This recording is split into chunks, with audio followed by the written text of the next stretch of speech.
Good morning, everybody. Morning. Morning. Another beautiful May 3rd, 2021, COVID style. And we're still thriving. Isn't that awesome? Hey, I had the pleasure of meeting this gentleman I'm going to introduce right now. It's Norm Dokis. He's an Indigenous local. Norm owns, and I don't know if this is, I just saw this on the internet, Norm. Norm owns a lodge on the French River at Dokis First Nation called Camp Petawachuan. Petawachuan. Is that so?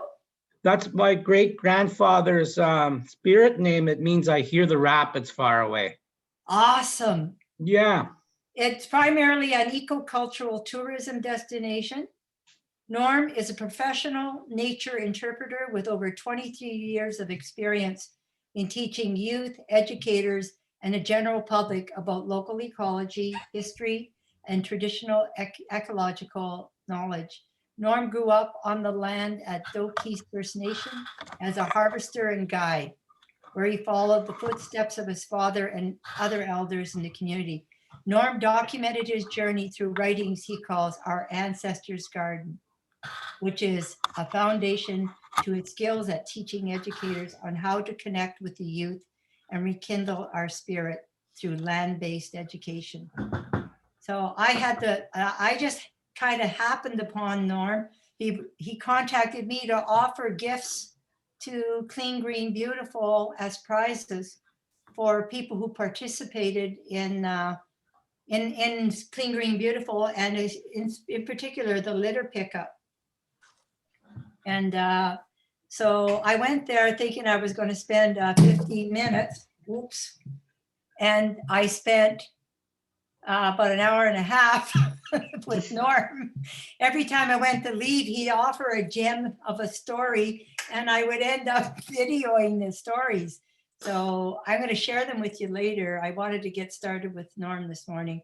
So Norm, welcome to Women to the Power of 10, Living Fit Inside Out. Thank you. Thank you. I'm sorry, Harriet, just in terms of understanding my audience, you said welcome to the Women to the Power of 10, Living Fit Inside Out. Okay, good. I remember now. Yeah, so good morning, everybody, and it's a pleasure to be here. I always I like presentations, and I like meeting new people and sharing my knowledge. Basically, this is really who I am. I had the luxury of growing up on the land, and a lot of times it was a nomadic style where we went from little trap cabin to trap cabin. And in doing so and growing up on the land, basically, my dad only had grade 3 education, but had very strong traditional knowledge, thousands of years of information passed down. And the way he was an awesome teacher, and his teaching methods, were like, I would say hands-on, and it was very strict. So in doing so, I basically knew all my trees and plants by the age of 12 years old. And when I say strict, it's in our Indigenous language when we're also describing particular things on the landscape. For instance, Nimebin, this is sucker, and which is spawning now, and it's the first one to spawn. And in our language, that means, you must know this fish to survive. Very descriptive language. And then the same thing with the grouse, partridge, is binese, right? The bird, basically, you must know this bird to survive. So yeah, Harriet, I do a lot of things. I do own this lodge on the French River, and I'm going to talk about our STEAM program. My wife could also do a presentation with your group in the future to explain in more detail STEAM. Essentially, what I did was, I'll just go back in history a little bit, is,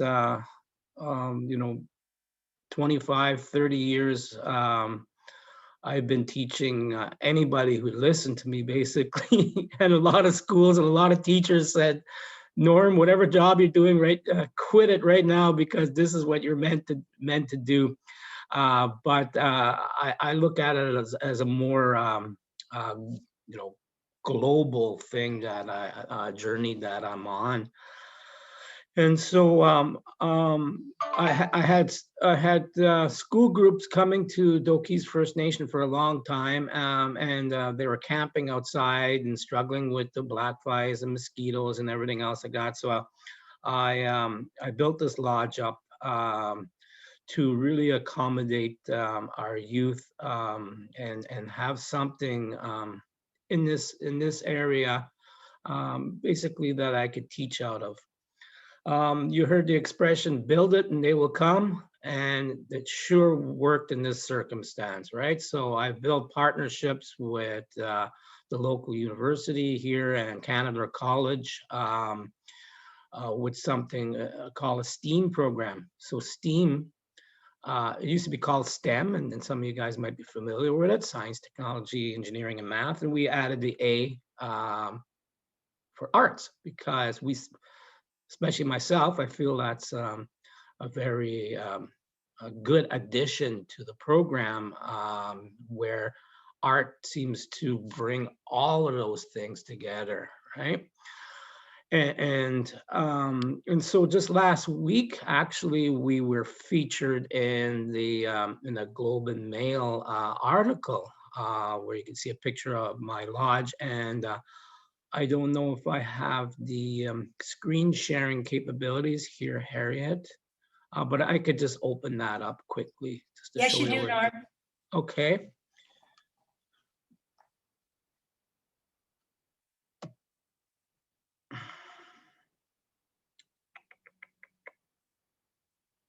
And I'm going to.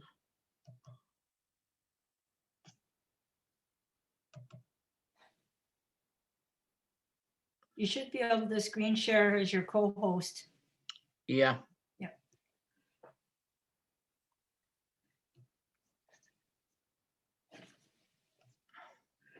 And I just want to see which what I want to share here.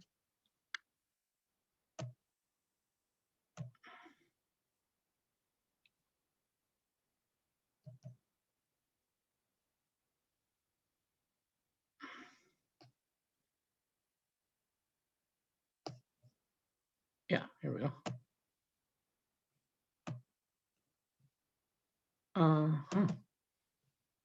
Yep. All right. Okay. Yeah. Perfect. So there's a picture of my lodge. It's an octagon structure, and round in a sense, because of our teaching is always in this circular manner. Yeah. As you can see here on the teaching rock, and the students that came from all over Ontario to participate in this program. And it's a for credit program as well. So the students who participate here can get high school credits. And the last camp we had in 2019, the youth basically got lost my train of thought, but they got a credit from it. And yeah, so in this article, basically, it talks about cultural heritage is key to STEAM learning success for Indigenous students.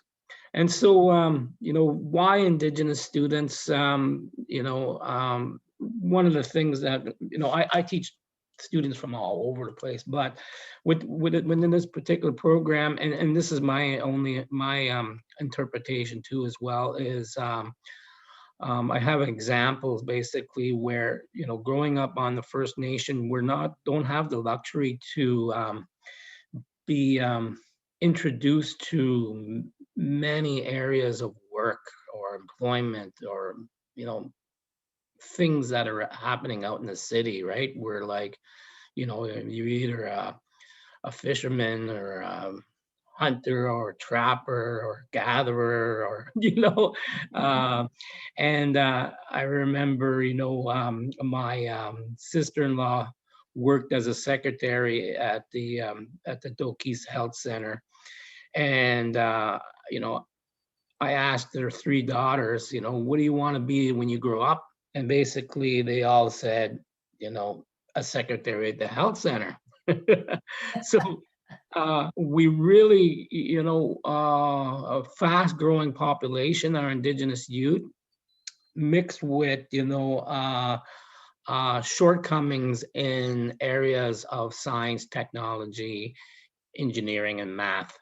And we really wanted to showcase with these camps, and my teachings basically is these are not shortcomings. They're already inherent in everything around us, basically, right? So, basically, if you could see my little mouse here, these trees in the background are related to a particular family.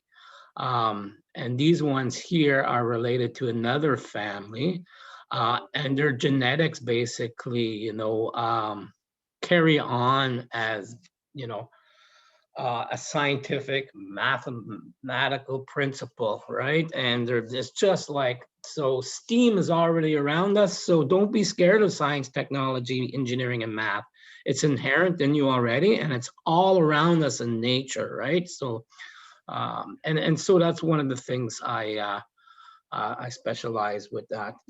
In terms of my history of teaching youth over the years, right? It was rather easy. I had groups like come up from Toronto, the Waldorf School, and it was just absolutely amazing grabbing kids from the city of Toronto and bringing them in the bush and just seeing how natural that is for them, right? They're just like going crazy in there, like looking at mushrooms, and it's the it's our playground basically. And one of the hardest parts, for some of our youth is just taking them away from technology for a moment, right? And then once they're out here, there's no cell phone coverage, right? There's no cell phones, I mean, that they could use. So they just break off and become like really part of the elements around them. So as time progresses, in terms of my programs from 25 years ago, liability becomes much more of an issue, right? Liability is like our number one enemy and obstruction to teaching kids, right? And it's like, want to bring kids on the land, with like a big risk assessment form, and I understand it, right? And we look at measuring all the risk, but I unfortunately, it becomes a burden on everybody after, and it's a major challenge, right? So, the kids know that, if you walk into the fire, you're going to get burned, or you might trip on that, right? I mean, like, these are all like risk things like we have to build in, and it's unfortunate that we're in this situation now, but that's the way things go. Yeah, and I also, in my introduction is my audience, broaden my audience too, and I work with Bachelor of Education students, right, and teach them about Indigenous awareness and connecting science to the land and how to involve youth on the land-based education programs, which we've really come away from. We want to basically, on a spectrum, we've got technology moving so quickly, and on the left hand side is our spirituality, and we could only move so far within technology when we have to dip back to our spirituality. And I think that's one of the big key messages is in finding our balance for everything we do. Managing garbage on the landscape, right? Things like you guys do such a good job at is a teaching. Is a teaching for our youth, right? Is like to be accountable for what we're doing on this planet. And our youth really get it. And you may have heard of Indigenous protesters, and you know, and one of the things that I'm very proud of is our youth that protest. They want a better future for tomorrow, right? And so in one of the videos I talk about this that Harriet did, because it's absolutely paramount that you protest for a better future, especially one that's going to be inherent by our grandchildren and future generations.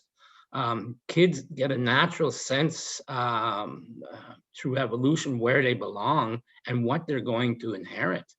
And they really don't want to inherit our big mess that we're going to leave them. So basically, that's a little bit about the STEAM programs, which are, I'm going to stop sharing this for now. And I'm going to close this. And I'm going to go into a presentation about our grandfather teachings, our 7 grandfather teachings, but it's very universal. And I don't know in terms of questions, Marriott, if you wanted to break this presentation in 2 or. If you want to stop just for a moment and invite questions, that's totally up to you, Norm. Yeah, okay. Yeah, any questions? Just unmute. Bonnie?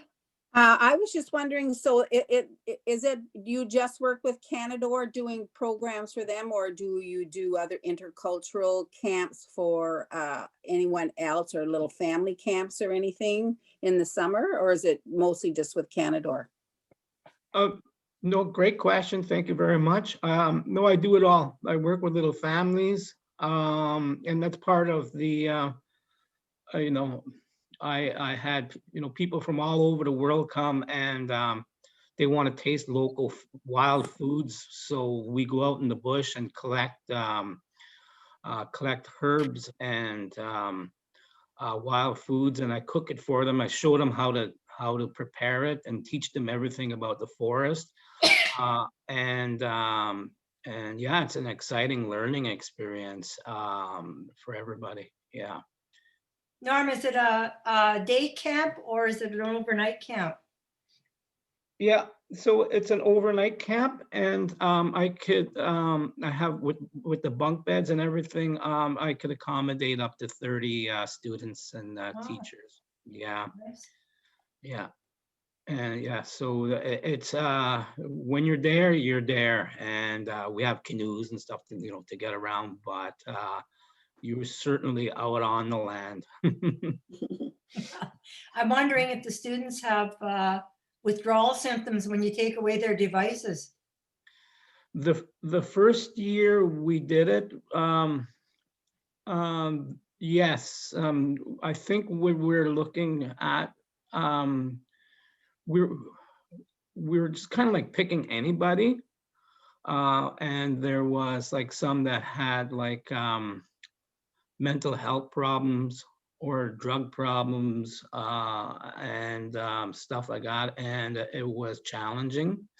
And we've been refining that. And what we do also is we have camp counselors and a mentoring program, so that the students that go through the program mentor others after.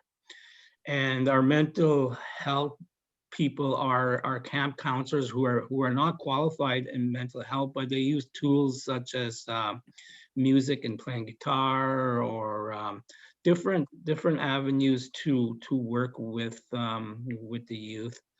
And so in the first year we did it, we had the number of students that wanted to go home. But we talked about family, we talked about building community. And the last time we did the program in 2019, you had a hard time to get these kids to leave, actually. They built their own community, which was amazing. And then we've got better at understanding some of the mental health problems with the youth and everything else like that, and empowering them in terms of what their special gift or ability was. So we really got better at that too. Could you please tell me again, what does STEAM actually stand for? Like, I get the A, arts, but maybe I didn't pay attention, but I didn't Yep. get what the rest of it No is. problem. So science, technology, engineering, and math. And as I mentioned, these were things Art. that Indigenous students were all lacking in terms of their grades and their post-education employment as well, right? So, yeah. So we're, Thank you. yeah, you're welcome. And Harriet, you're on mute. Yeah, so go ahead, Norm. Okay. If there's no more questions, I can move on. And here we go.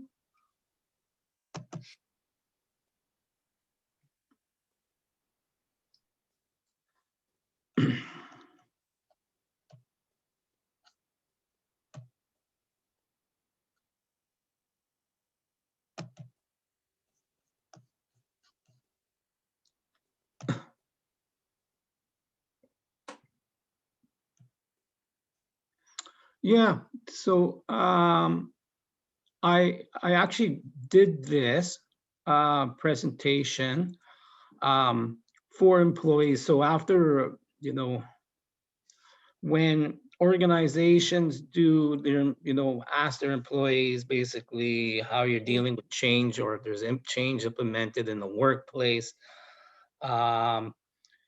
basically there's, you know, a mixture of emotions, and you need to really come into the era of change in a workplace with some understandings, how to voice your concerns, how to look at change as something positive. And this one I did for the Ministry of Natural Resources and Forestry, of actually where I work. And it was a real hit for the managers and everybody alike. It really worked well. And it's interesting, you know, that remember when I talked about our youth, like not being understanding of science, technology, engineering, and math, but it's inherent in them and it's all around them, right?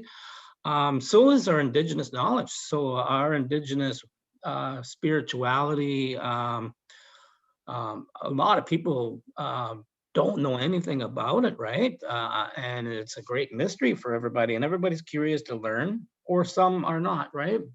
But what I wanted to express is there's a lot of, these are common things that's inherent in everybody. And it's not just Indigenous. However, I'll explain a little bit after in terms of spirituality and mythology at the end of the presentation.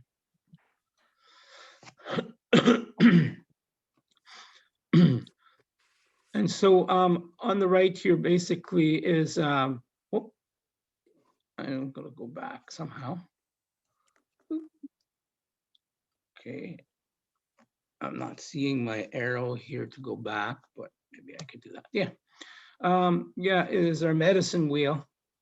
And you know, within this, again, with this wheel, basically is the perpetual, right? The perpetual learning, the perpetual motion of ideas and family bonding and just teachings, and it's just incredible everything you could do with the Indigenous medicine wheel in terms of teaching.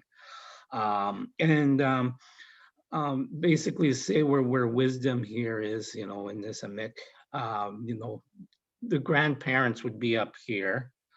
And straight across from the grandparents would be our teenagers who don't listen to their parents. So it's the grandparents' job to connect, with the youth. And where everybody is on that life cycle too, as an example, is absolutely incredible in terms of all the teachings you could do with the medicine wheel and the 7 grandfathers teachings. um, you know, I'm trying to see here. I'm going to move this. I really wanted to explain this too because I'm not a professional on the chakras, but what I wanted to say was, our Indigenous teachings are not too far off from this, right? We really talk about very, very positive things, and in terms of cosmic energy, right, is putting good things out into the universe. So, in terms of insight, truth, love, willpower, are often blocked by these things on the right, lies, grief, shame, guilt, fear. Even, a lot of the good things that you want to accomplish, you have all the negativity around it. I just bust through all that, right? And growing up on a First Nation is not easy as well because you're like a little family. And it's like the crabs in the bucket syndrome too, where people want to drag you down because they don't want you to succeed because they'll look bad, or they want to keep you in a gang or whatever, right? And we need to break down these barriers of non-positive things so that we could keep things positive. And so this is our 7 grandfathers teachings here, and basically an explanation of what they are. I find myself constantly selling who I am, and it's a hard thing for me to do because I really believe in this humility. And I find to try have balance with everything. My spirit name is Natawabam, the observer. And a story on that is, yeah, I like to talk. I like to do presentations. I like to share my knowledge, but I also know when to stay quiet and observe and learn. And an example with that is, we had a couple of young biologists at work, and they were talking in the lunchroom, and some of the things that they were talking about wasn't correct. And I actually happened to be, very informative about the subjects that they were talking about. But I sat there and I closed my mouth and I just listened. I let them learn, right, amongst themselves. And this too, your group, is up there in age with myself, right? And we learn this too as we get older. We don't have to jump into a confrontational thing. We know what we're doing is right. And it's the onus on our youth to seek the truth as well, right? And without having to interfere. So many of you are doing this naturally, and it's within that medicine circle. It's within our age span that we learn that. Is if we teach every young person, that you stay in school and don't have children and all this. I mean, it's impossible, right? At that age, they have kids, and they drop out of school, all these different things, but they learn on their own. And we're not perfect. And that's how we come to wisdom, basically, right? Is finally going through all these challenges. And you could talk to a very wise person at the back of the room, who doesn't say a word basically, and just nods their head, right? And you're like, that's all they have to say. So, you know, in the workplace, and this extends to our community, guys. So, you know, love your community and the community that you're in. You know, create an environment of truth. Respect, treat others as you'd like to be treated. Manage your judgment of others. Very hard to do all the time, right? It is like I was in Toronto, you know, 5 years ago, and this like very fancy car was going by, and the window opened, and it was like this supermodel in the passenger seat, and she flicks an empty pack of cigarettes on the ground in front of me.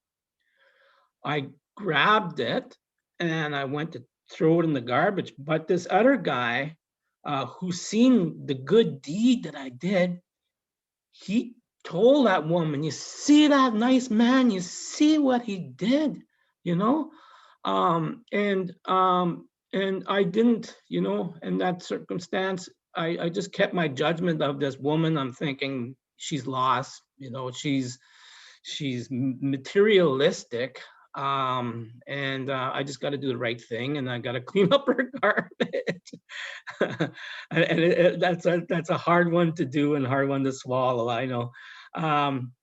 Yeah, seek the collective wisdom in all that you do, right? Everything's connected. All the positive things you're doing. And this is why, you know, real reason why I'm here today, right? Is I'm celebrating with you. I'm rewarding you with my wisdom, because I see all the good things that you do, and bravery. You know, lead by example. Face the uncertainty with optimism. Right. So these are all our grandfather teachings, but they're all great teachings that you could bring with you, whatever you do. I'll go through this quickly. Basically, you know, is respect in the workplace. You know, and this could be a number of things. You know, I'm picture you guys, you know, in the flower gardens and planting flowers together. Maybe you don't want to participate in gossip or talking about, you know, other things. Hang on. Try and keep it respectful, because remember, basically, whatever you're doing is within the workplace environment, and you want to keep it positive. Norm, I would like to just interject, if you don't mind, No problem. and say to you that this winter, because of COVID, the gift of COVID was that we spent a lot of time in the natural environment, almost every single day. Mm-hmm. And I think my members, we would agree with each other that it was transforming. It really was. It just changed things. I feel, and I don't know if I see heads nodding, I'll know you might feel the same way. And now we are at a point where we can't gather, and I'm really missing those walks in the what we call it, forest bathing, you know, really missing it. But I get out, but not with the community, and it's changed things a little bit, but we're trudging on anyways. Yeah, I know, and it hits everybody, right? So I did my second moose hide yesterday. So scraping a moose hide, and I make things with them, but it was so hard. I'm all by myself, you know, and doing this, and lifting a moose hide out of the water is like incredible.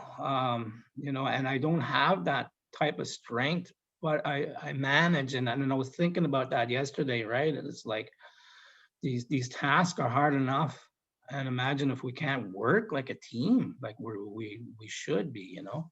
So yeah, I totally understand that. Yeah, so we're really getting good at this, quite recently, we hired a person at work who's of Islam faith. And in our team meeting, she talked about, where she was so excited for Ramadan, right?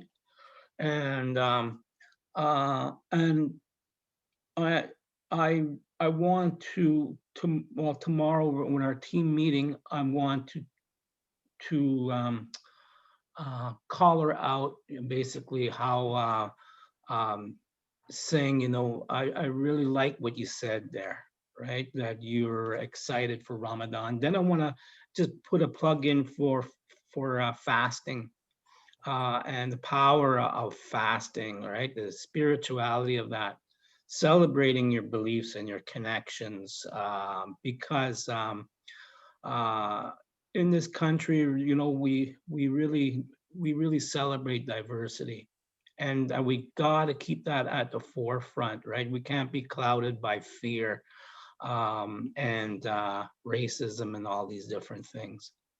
It just has no room in who we are as human beings. These are divisive things. So, um, in terms of like brags and drags in the workplace, right, is like, who's your superhero, right? And some people will answer this, right, and saying like, Spider-Man, I like the way he takes on his foes. Some people will answer this, my mom. My mom is my superhero, right? And that's how you change the perspective, right? And you got your personal bragging rights, and then you got your professional bragging rights. And I think, when we do this, we brag of who we are. Sometimes it might be superficial, and people can pick up on that. But I think we need to brag about our accomplishments, in a collective way, right? And sometimes we need to stop using the word but so much and say and.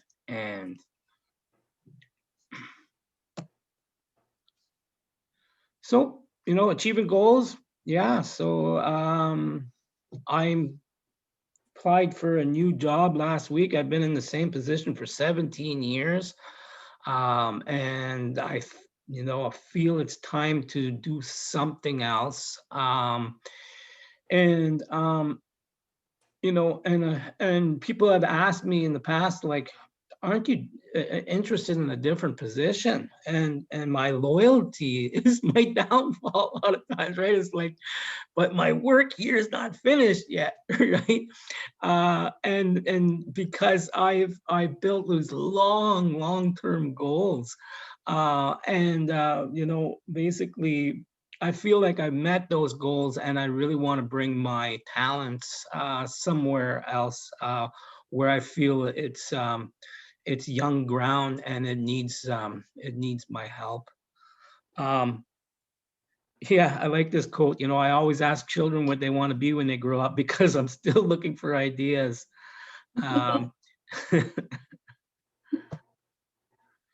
So you guys, I know how to stay positive. You know how to stay healthy. I heard you guys talking about Zumba a while ago, right? So at work, we have this yoga in the workplace, and we had a Zen den.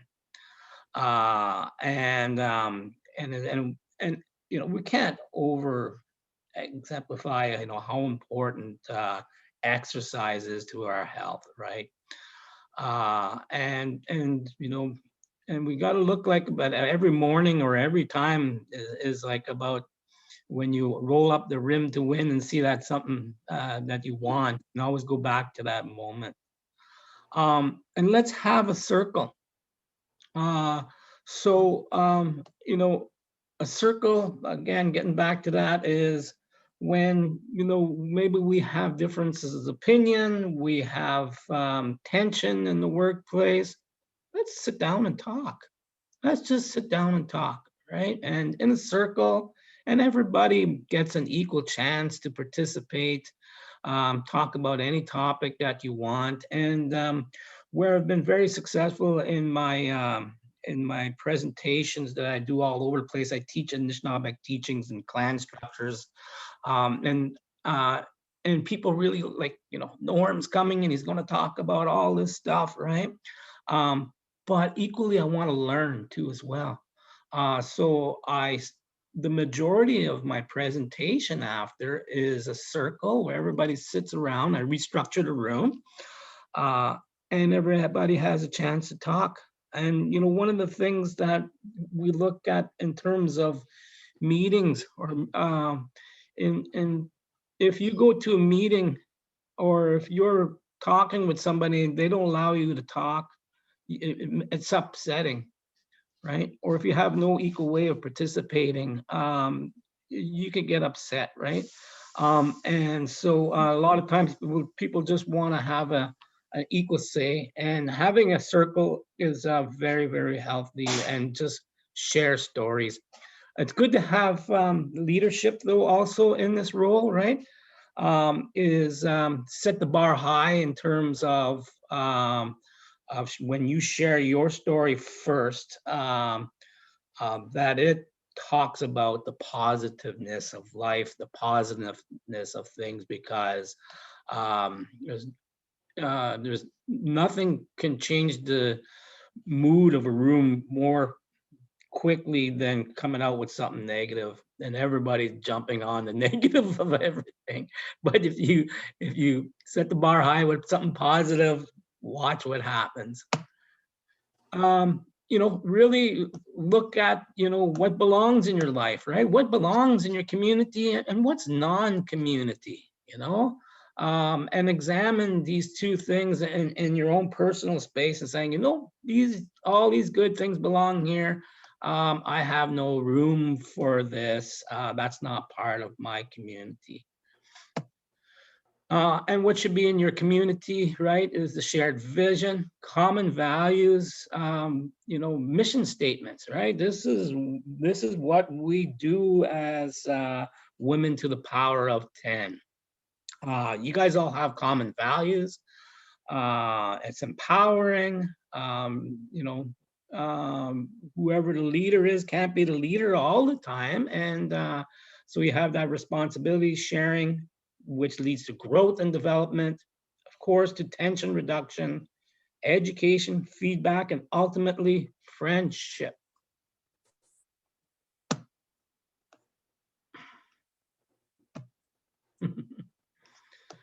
Good, guys. Yeah, so that's this topic for this week. Thank you, everybody. I have to comment on the question. I really, really enjoyed this presentation, believe me. And I think you kind of landed on all the things we've been doing this year, which is just amazing. And it was all about building a stronger community. We were already strong, I think, but it's even stronger now that there's a certain level of respect and kindness in this group that just feels so good for me. And I'm just the seed planter, that's all. The facilitator. And I just wanted another comment, I guess, is the throwaway culture. When you were talking about that model from Toronto, throwing something out her window or whatever, whoever it was. I always, when I see stuff like that, I sometimes think that's the culture we have to change. That we created it. And I had someone comment on, oh, there's so many homeless people and they're littering our community. I said, no, we created that. We are the throwaway culture. So we have to change from the inside out, which is part of our name, Women to the Power of 10, Living Fit Inside Out. So I just, you hit on so much. I'm going to go have to watch this video again. Anybody else? Any comments? Any questions? I was wondering if you could just, how long have you been working with Canador? I just found that quite interesting that you were doing these camps. I must be very enriching for the students that take it. Yeah, I've been working with Canador for a number of years on other programs, but it was and trying to remember the grassroots of how this all happened. But Actua, which is a national program that deals with STEM in all over the place, basically has a an Indigenous section, I would call now, and they called up Canador. Canador called me and said, "Norm, you want to do camps?" And I said, "Sure." So, but in that sense, it's this year is going to be our 4th year. Yeah. Wow. Yeah. Yeah. And incredibly, this is a long time coming, right? These things should have been happening a long time ago. And it's funny, I mean, we're in the year 2021, and Harriet's right in terms of like the things we've created, this throwaway culture, and we're slowly regaining our touch and our footprint on this planet of the way it's intended to be, including education, right? Yeah. Questions? Norm, could you tell us about your carving? I understand that you're a carver. Yeah. Yes. Thank you. Yeah.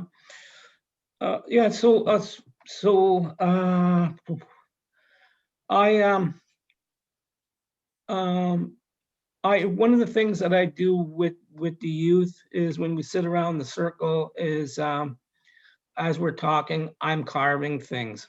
I'm carving gifts, and I just want I want them to see, like the power of how your mind and your hands and everything can work in unison together.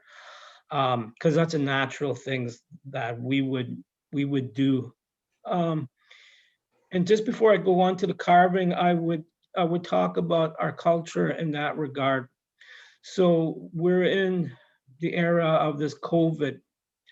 Long time ago, there would be no big, long travel anywhere. We'd be all in small little groups, anyhow, can you imagine like the Inuit staying together in an igloo all winter? And, and I mean, they got a little bit of freedom to go outside their igloo, but what did they do? Carve stuff. They did art. They kept themselves busy all the time. And it was so rewarding. So myself, not like an avid television watcher or anything like that, I'm always thinking about our ancestors. What did they do? Why did they do carvings? It was more than just art. And for me, it was my own personal healing. And my wrists, I could show you pictures, but I didn't have the use of my hands for 4 or 5 months. And so I went on this carving quest and to prove it to myself that I could still do it, and it was therapy for myself. And then so I started doing a whole whack of carving, and I just really couldn't stop. And there were gifts to people where I see potential, and I give I sort of give back to my community in terms of my carvings. Yeah. And I said to myself, that I'm never going to take my hands for granted anymore. And so I've been really working on these carvings. Was there one carving in particular did you want me to talk about, or?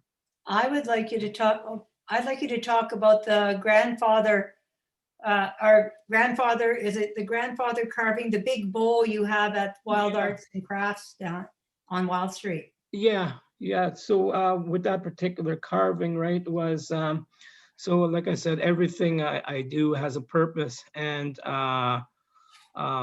so I'm taking this life of this cedar tree, and I used the whole tree, and that part was calling me that and thanking me for using it basically. And it's I carved this big bowl, which is in our culture, represents the pipe bowl. So in the past, when you heard about peace pipes, it's not a peace pipe is a Hollywood name. They're called ceremonial pipe, and and it's the power of that medicine within the pipe. Is we want to carry our dreams and inspirations, our prayers, and our collective um, our collective ideas basically to the creator through the smoke. So this bowl represents that on a much larger scale, because I had said in the video how our problems in the world are big right now, and we need a big pipe bowl to pray for the world. I'm going to show them that bowl Okay. right now. Can everybody see that? Oops, can you see it? And I'm just going to bring this up. And it was funny, Harriet, when you. This is sorry. Harriet Nigan for Clean Green Beautiful North. Sorry, Norm, I'm going to show I'm this. here with Yeah. Norm Dokis, owner of a shop called Wild Arts and Crafts here in North Bay on Wild Street. Norm has made a wonderful offer to Clean Green Beautiful that we'll be reviewing, and it's to offer an award to perhaps to significant partners with Clean Green Beautiful, and I'll let him tell you more about that. But first of all, he's created this beautiful sculpture that has a great story. You want to tell us about it, Norm? Yes. So my spirit name is Natalaban, means the observer, and in my arts and crafts, basically everything about it has to have a story or Anishinaabe teachings. With this one is I created late in 2020 and December of 2020. The inspiration basically came from COVID and a lot of the problems that we're seeing along in the earth today. And it's to be shared throughout the communities and to be shared throughout the world. Where I come from, Dokis is our traditional name, is Okikenda, and it means land of the pot. And this pot is big because the world's problems are very big right now. It's cedar, and it represents the pipe bowl. And when we do ceremony in a pipe, basically what we're asking for is for the creator to see the smoke, to see our offering, and hear our prayer. Basically, have that released into the world in a big prayer. And so we could do, we're thinking about the uses of this, and people ask me about the uses, but the uses are perpetual. That's a single fundamental use, but it's about sharing stories, and just it's a very sacred piece to be around. It's been blessed with cedar and tobacco, and has the grandfather's face here on it. And it's very rare to have a cedar burl, so it's very sacred in my opinion. And just thought of the problems of the world and sharing of our culture. Yeah, as spiritual people. I guess it's some more of a contemplative piece, isn't it? And but thank you for sharing that story. Yeah. And we're looking forward to see the smoke, to see our offering, and hear our prayer. Wait a minute, sorry, just a minute, Norm. Okay, I just love that piece, and I wanted to show that on the end because you can all have a look at that. When I don't know when you're in the shop, Norm, but that piece is in his shop, Wild Crafts and Arts on Wild Street. Is it still there, or are you moving over to Harriet Street? No, it's still there, and on Harriet Street, I'm doing other stuff, more carvings, but bigger scale. Okay. And then I'm trying to work with the city of North Bay and get cultural heritage funding. And that place over there is going to be more about volunteer, non-for-profit. And then working with our troubled youth and bringing them in to do hands-on teaching. Yeah, so that's one of my long-term goals. And just a little piece about that big bowl. And a lot of the things I've done, like, so Harriet, I never told you everything, but you know, I built massive structures in my life, and a lot of things that I do are is you know, is I take on big challenges, but I want to show our youth, I want to show people that it can be done, right? And because people put obstacles and barriers in front of themselves where there should be no barriers, right? And I'm not a superhuman. I'm working with broken wrists, and I'm still able to manage to carve that bowl where someone else would look at it and saying that's too hard to do. Yeah. Have you ever used that bowl, Norm? Not yet, eh? Not yet. And I've used the other bowls more, and you know, you see those Inuksuks everywhere, and you know, everybody's guilty of making them, and they're fun to make, right? And but they're becoming a little bit like not for its intended purpose, and everybody just, you know, putting them all over the place. But on an Inukshuk, right away, a person may ask the Inuit, "What does it mean? What does it mean?"